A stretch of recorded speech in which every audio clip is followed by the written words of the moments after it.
welcome to another horror game, which we will explain and theorize about in the next few days. Hi folks, I'm R, your narrator. Expect heavy spoilers ahead. With that said, let's begin.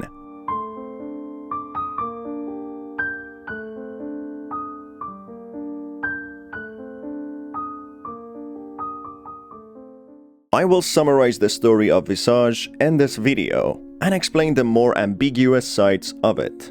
Visage is a psychological horror game which is experienced in first-person perspective. You take control of a former scientist called Duane Anderson, who worked in an unethical secretive project similar to MK Ultra, which was conducted by CIA in the USA during mid-90s. As a result of Duane's guilt, he leans heavily on drugs and alcohol, which leads him to develop mental disorders and psychosis. In the game, Duane encounters his deceased victims in a purgatory-like place and experiences over-exaggerated events in their perspectives. Now, let's get to the story, where I will gradually unveil more information corresponding to the in-game events.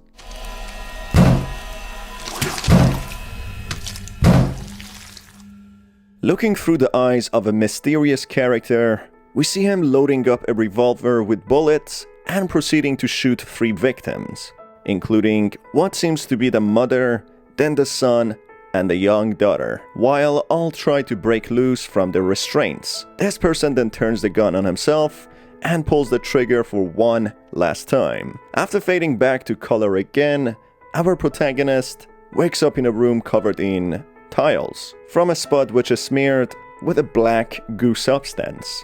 This character musters all of his strength to make his way to the door in front of him. This door leads him to the inside of a house, which soon after welcomes him with a telephone ringing. Hello, Duane. It's Rose, your neighbor. I know it's late, and I know that I tend to be a little anxious about small things. I apologize for that, but I'm getting a bit worried. From the voice message, we learn that the character we control is called Duane. The caller is Duane's neighbor, called Rose, who voices her concern about Duane as he hasn't left the house for over 3 weeks. She urges Duane to call her back, which he doesn't. Right off the bat, this raises suspicion, and keep in mind as we still don't know who the first character was, who shot himself, and presumably his own family. Exploring the house, the protagonist encounters a few different items, with one having quite some significance. Several prescribed bottles of pills labeled as chlorpromazine, which is an antipsychotic med usually given to patients with schizophrenia. The protagonist takes them to combat low sanity levels, which fits in very well with gameplay mechanics. However, story-wise, these pills tell a lot about our protagonist. It's a telltale sign that he suffered from psychosis, and therefore, the man who shot his family in the beginning of the game was no other than Duane. The phone call from the neighbor is hence making sense. But how is Duane still roaming around the property after committing the triple murder of his family and killing himself? Something we will get back to later in the game, which might be already obvious. Paranormal activities keep on occurring, with doors shutting and electronics turning on and off, with all the clocks being stuck at 3:33 a.m. in the morning, which is suggestive of the time of the devil, which is a sign of Duane being stuck in a purgatory-like place, in between life and death, or hell and heaven. After finding a comic, we learn about the previous residents of the house, whom we will experience the stories of throughout the game. Duane, with the aid of a newly acquired camera, finds his way down the guilt lane, where he finds a treehouse which takes us to Lucy's chapter, once a resident of the same house Duane lived in during 1961. In the treehouse, we find several sketches presumably by Lucy, who illustrates her story and how she became possessed by a monstrous entity step by step. Lucy ends up killing her pet bird called Pico, who blames it on the monster, whom she calls her friend, communicating with him through TV and radio. By opening a locked box, Duane finds another sketch which shows Lucy being injected with a syringe, reminiscent of a previous paranormal encounter Duane had with an entity with a syringe in her hand. We'll get back to this a little later in the video. Duane then has to navigate through some surreal chambers which are associated with Lucy's experiences. This all happens while Duane is hunted by both the monster and Lucy. Eventually, Duane lays in a bathtub and witnesses Lucy's story via flashbacks. Why would she do that? She loved Pico. I don't know.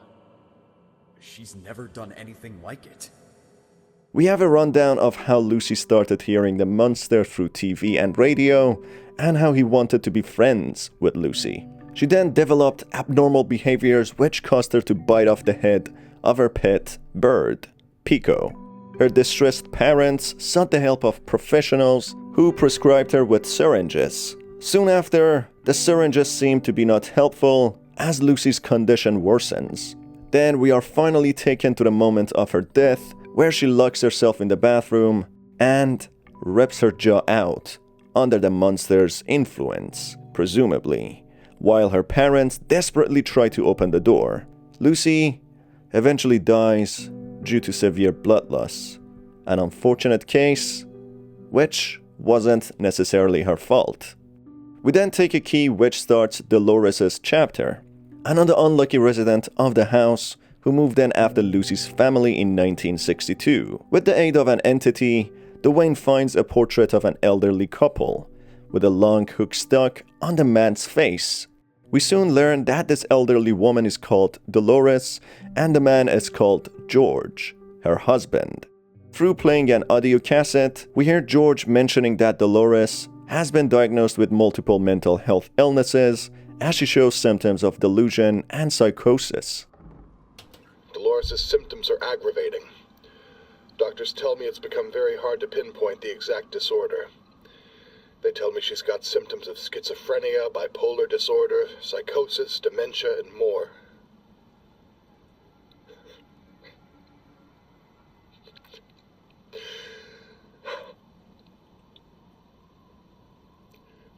I don't know what to do anymore. It feels like the treatments are only making things worse. She keeps on repeating that she hears voices through the baby monitor, whispering 5 numbers, which are the key to her inner house, which later we experience to be a massive maze with multiple doors and staircases. After suffering a paranoia episode, Dolores blinds George with the long hook, thinking that George wants to poison her. This eventually leads to Dolores killing George with 7 different knives, which causes her to hang herself shortly after due to the guilt.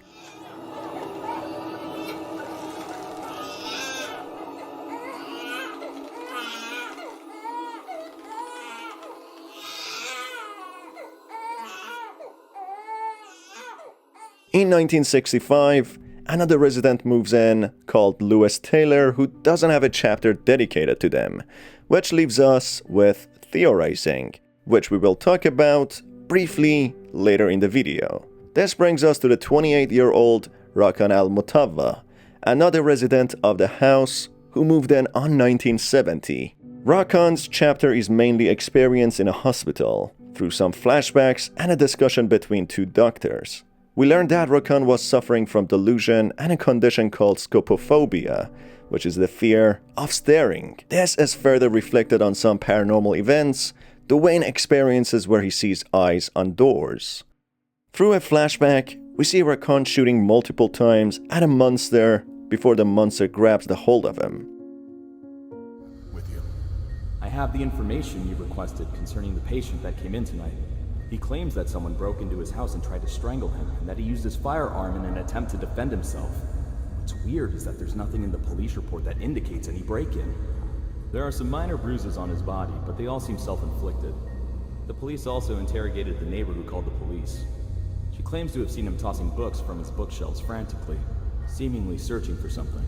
And what was he searching for? It's hard to tell. He refuses to answer most of our questions, claiming we already know the answers. He believes we're partly responsible for what happened. It's not really surprising. I The shooting inside the house leads to the neighbor, Rose, reporting him to the police, who refer him to a psych ward. Through an audio cassette, we learn that he mentions they keep watching him, and an evil organization tries to subjugate him and brainwash him.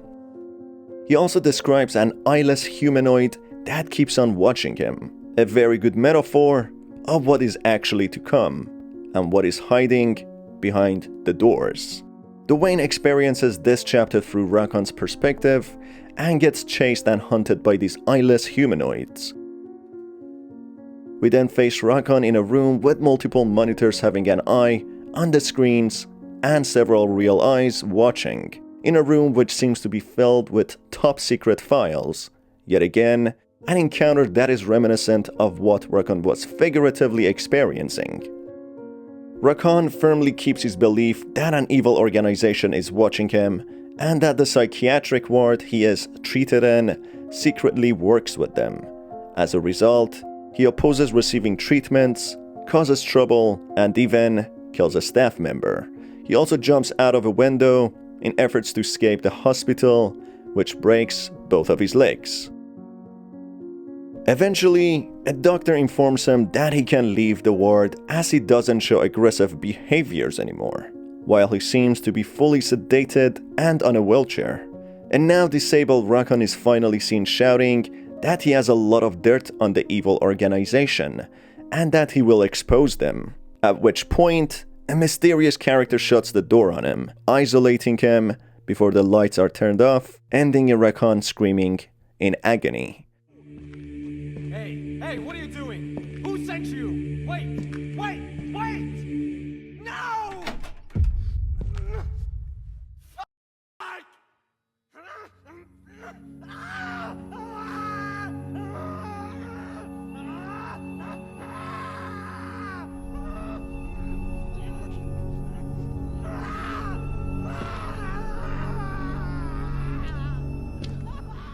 Another aspect that is worthy of mention is that many of the flashbacks Duane witnessed seem to be from a perspective of a video camera, something that we will get back to later in the video. This leads us to the last resident of the house, Duane himself, who moved in with his family. We learned that Duane was an alcoholic who neglected his family and drank his problems away. This is reflected from a videotape we play from the 7 videotapes Duane finds, labeled Addiction, with a man in plague mask telling Duane to keep drinking, telling him among everything he experienced previously, this moment is the most real one, insinuating that Duane had a drinking problem. Daddy? Are you just going to ignore her? Always ignoring us, glued to your fucking beers. You don't talk, you don't sleep in the bedroom, you don't get out at all, you just don't care, do you? Why don't you just leave? Mom. This presumably causes Duane to develop psychosis and a disorder where he hallucinates if he's in the dark. The second tape, labeled Greed, displays Duane signing a special contract with big texts written on it, "You don't give a freak," which is revealed at the end to be a representation of Duane's job, where he worked as a scientist at a water treatment plant with a more twisted backstory.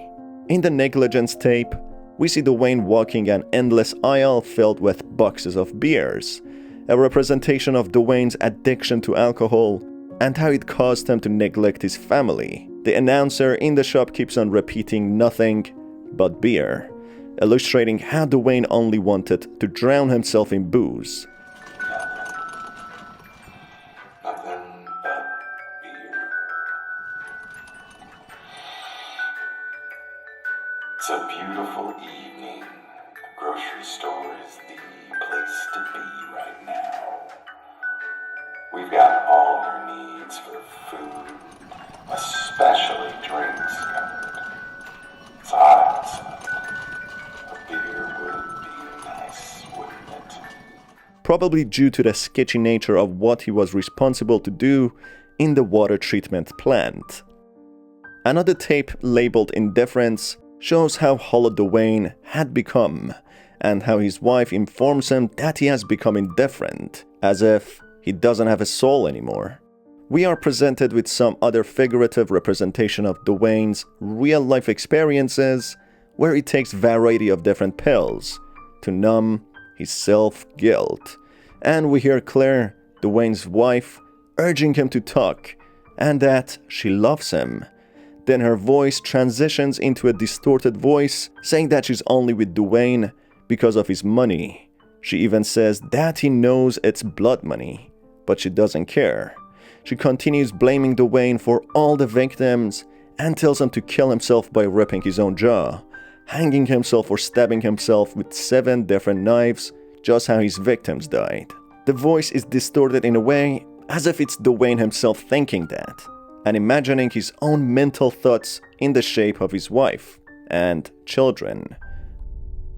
What do you want to run from so bad that you drug yourself every day? Do you want to die, Duane?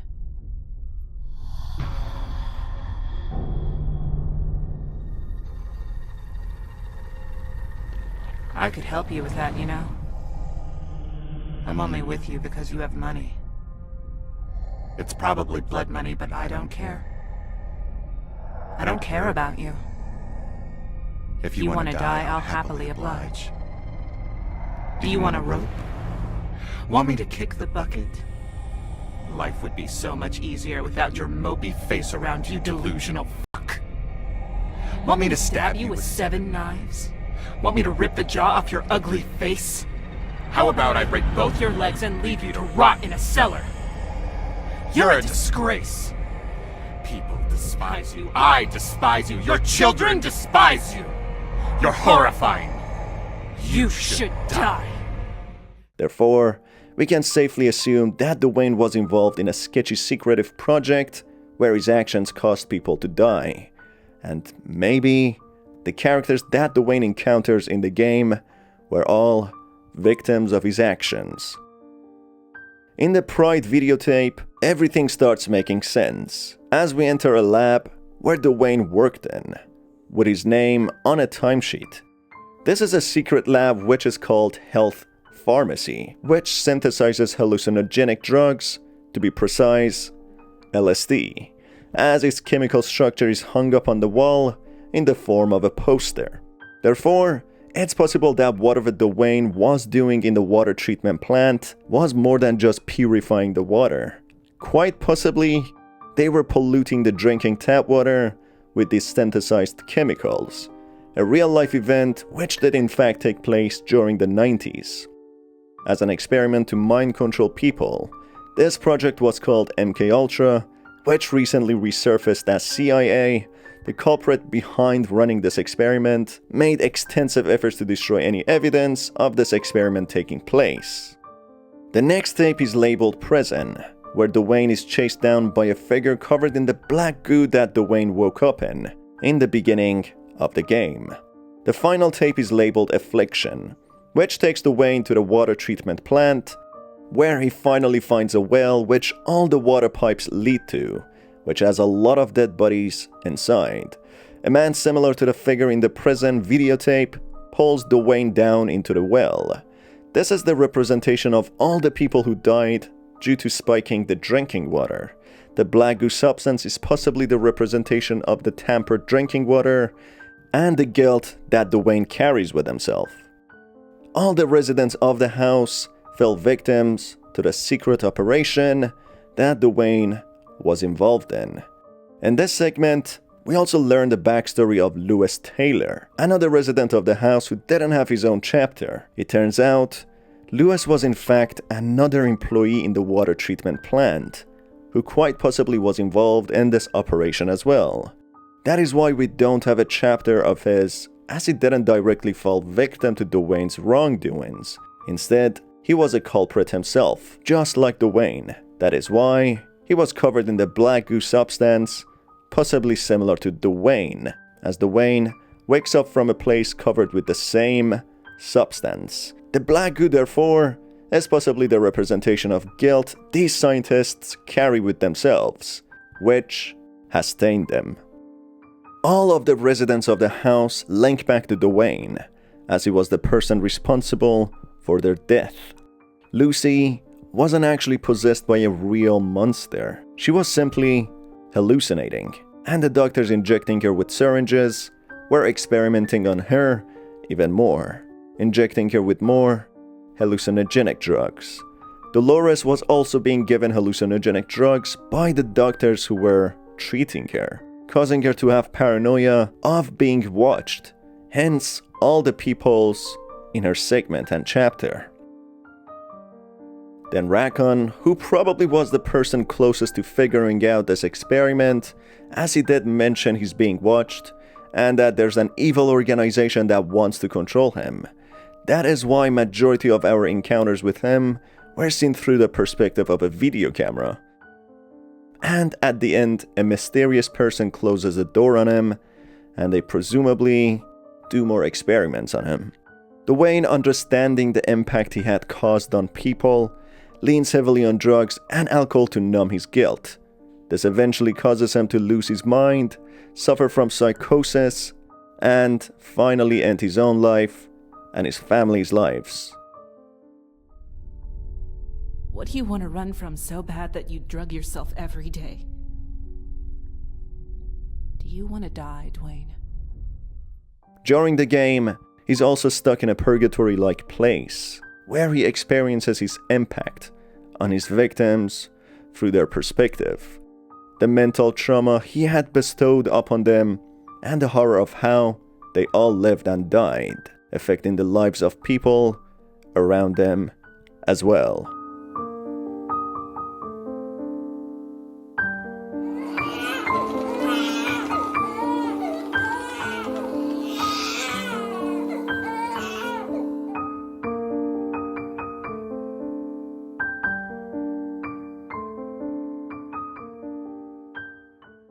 That's about it for today's video.